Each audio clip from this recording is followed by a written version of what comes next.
PSG Fan TV, bonsoir à tous, bonsoir à toi Yang. Bonsoir. Le Paris Saint-Germain est en déplacement ce soir, 35e journée au stade de la Méno. Ça se termine sur un score de parité. Première question, qu'as-tu pensé du 3-4-3 de Pochettino? Un 3-4-3 un peu tardif parce que j'ai envie de te dire c'est un peu la formule qu'on aurait dû utiliser depuis le début de saison de par les qualités des joueurs qu'on a au sein de notre effectif, pardon. Sans Ramos en forme. Voilà, un 3-4-3 qui est renouvelé un match de plus parce que c'est vrai que sur les dernières semaines il a commencé à le mettre en place. Il pouvait pas le mettre surtout, c'est ça que je veux dire. Il pouvait le mettre. Sans Ramos.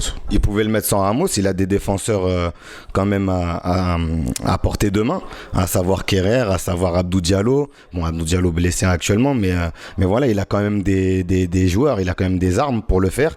En attendant, il pouvait attendre le retour de Ramos comme ça. Il l'a pas fait, il a décidé autrement. Mais bref, on va parler de ce soir. Un 3-4-3 classique, quoi. D'accord. Donc... Du coup, t'es content de la prestation, le 4-3-3? D'ailleurs, honnêtement, ce soir, je souffle. J'en ai vraiment ma claque. Alors, ok, il y a le 10e titre de champion, il n'y a pas de souci avec ça, mais là, ce soir, il y a de nouveau rien qui va. On mène de 2 buts. On mène 3-1 à l'extérieur, on mène de 2 buts et on a une fébrilité défensive qui a été... présente sur bon nombre de matchs cette saison, puisqu'on a que 11 clean sheets en Ligue 1 sur 34 journées désormais. Hein. Donc on a une fébrilité défensive qui nous a pas quitté cette saison et on a laissé ces Strasbourgeois revenir. Tu vois, des Strasbourgeois qui eux jouent l'Europe. On concède le nul, on n'a pas gagné chez le top 8 cette saison à l'extérieur. Je parle à l'extérieur, on n'a pas gagné à Nice, on n'a pas gagné à Monaco, on n'a pas gagné chez les Rats, on n'a pas gagné à Lyon. On n'a pas gagné à Rennes, on n'a pas gagné à Nice, je crois que je l'ai déjà dit. On n'a pas gagné à Lens, on n'a pas gagné à Strasbourg. Il y a un souci. Les points, on les a glanés où? On les a glanés à domicile, comme a dit Miguel la semaine dernière. Mais à l'extérieur, on n'a pas du tout été souverain. C'est un souci. C'est un souci. Au final, on termine champion. Oui, mais tu sais, le championnat, c'est des matchs à domicile comme à l'extérieur, à bien négocier. Il ne suffit pas de gagner à la maison parce que tu as tes supporters. Il faut aussi gagner à l'extérieur. Il faut aussi être conquérant. Moi, cette saison, je n'ai pas vu un PSG conquérant en long et en large. Et ce soir, c'en est la preuve à nouveau. Oui, on a compris que c'était plus le jeu, en tout cas, qui inquiétait que le résultat, parce que le résultat il est plutôt très positif vu qu'on est champion. Mais pour parler du jeu, exactement. Pour parler du jeu ce soir. Donc voilà, au milieu de terrain, il y avait Danilo, donc la paire Danilo Verratti. Qu'en as-tu pensé?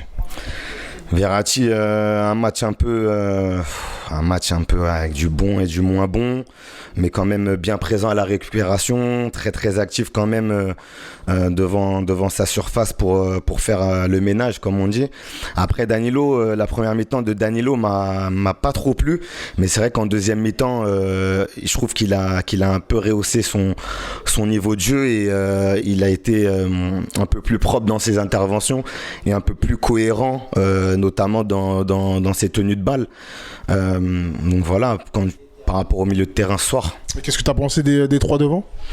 Mais écoute, les trois de devant, on a un Mbappé qui continue de marquer et ça c'est très bien pour nous.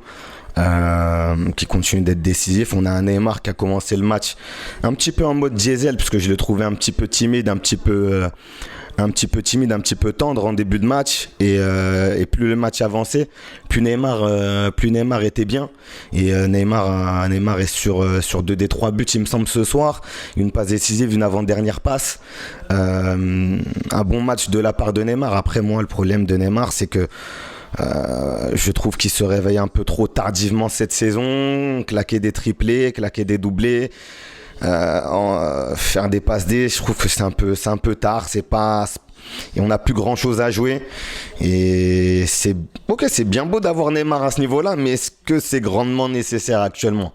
C'était nécessaire avant, ce ne l'est plus maintenant.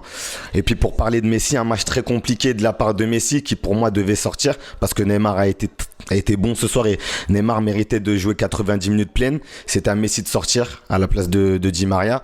Et parce que moi, Messi, je l'ai trouvé très discret à part un coup franc, une frappe qui a été bien détournée par Mats Sels. Je l'ai trouvé très très discret sur le fond de l'attaque.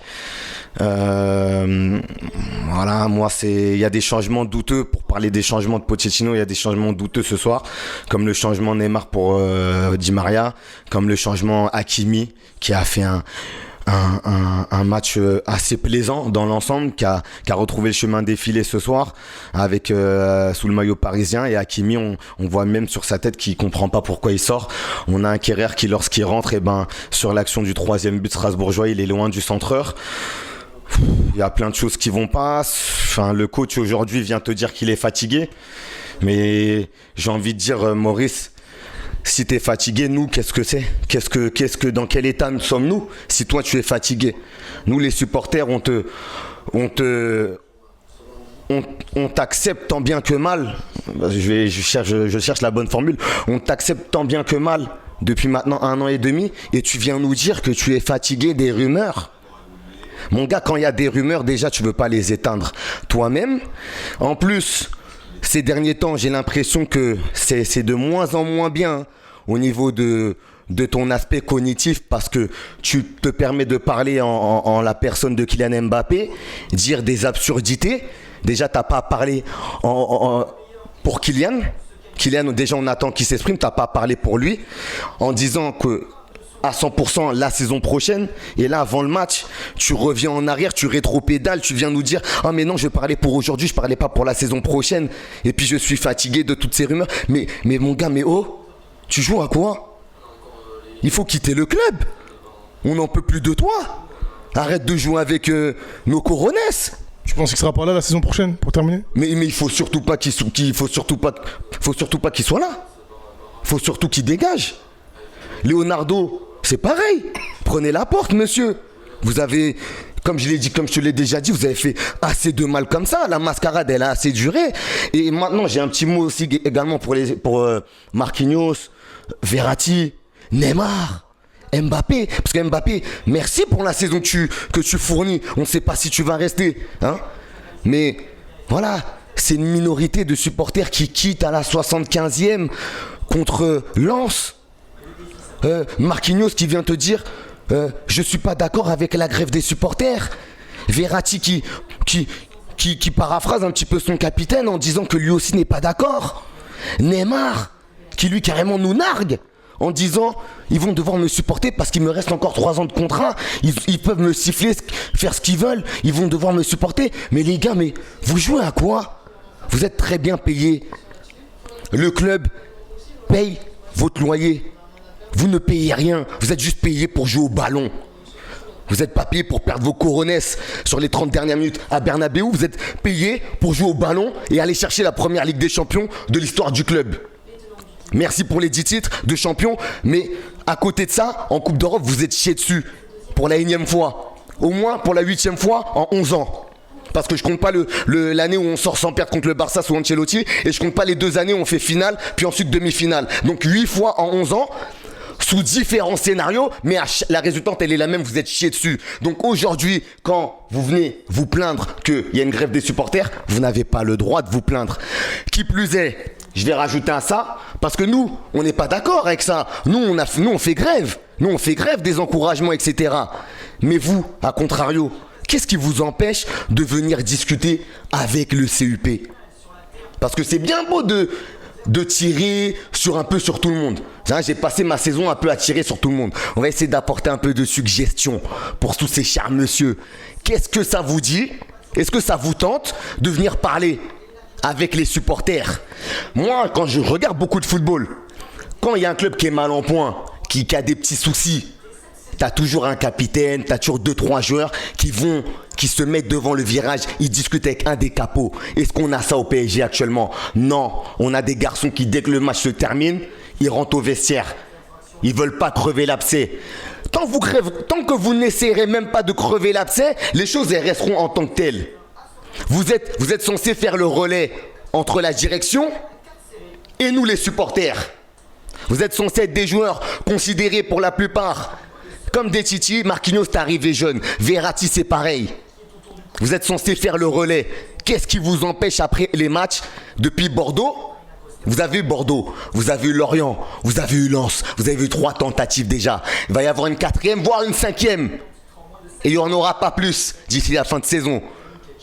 Messieurs, je vous prie d'aller voir les supporters, de parler avec eux, on ne va pas vous manger. Paris, c'est nous, c'est pas la direction, c'est pas les Qataris, c'est pas tous ces gens-là. On était là avant qu'ils prennent le club, on sera là après, je le redis. Essayez de désamorcer, entre guillemets, la bombe qu'il y a actuellement au club. Essayez de tuer ce qu'il y a dans l'œuf. Crevez l'abcès, n'ayez pas peur. Ce n'est pas un jeu.